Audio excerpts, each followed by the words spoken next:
29 कार्तिक संयुक्त राष्ट्रसङ्घ गाजामा शुक्रबार परेको भारी वर्षापछि हजारौं विस्थापित परिवार प्रभावित भएका छन्। यस सन्दर्भमा संयुक्त राष्ट्रको मानवीय सहायता समन्वय कार्यालयले राहत कार्यका लागि छिटो प्रतिक्रिया टोली परिचालित गरेको जनाएको छ। वर्षाले परिवारका व्यक्तिगत सामग्रीहरूमा क्षति पुर्याएको र धेरैलाई खुला आकाशमा जाडो मौसमसँग जुझ्नु परेको छ।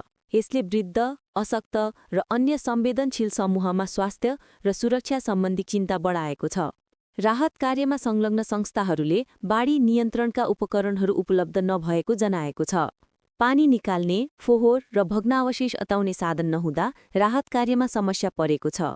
लाखौं आवश्यक सामग्रीहरू अन्य देशमा रोकिएका छन् र गाजामा ल्याउन अनुमति पर्खिनुपर्ने स्थिति छ। युद्धविरामपछि आवश्यक राहत ल्याउन धेरै प्रयास अस्वीकृत भएका छन्।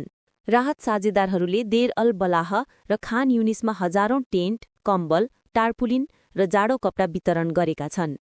हालको अवस्थाले मानिसहरूलाई विस्फोटक पदार्थसँग जोखिममा पार्दैछ। बालबालिका सबैभन्दा बढी संवेदनशील छन्। केहीले इन्धन सङ्कलन गर्दा चोटपटक पाएका छन् भने केहीले सुरक्षित स्थान नपाई जोखिमपूर्ण ठाउँमा टेन्ट राख्न बाध्य भएका छन्।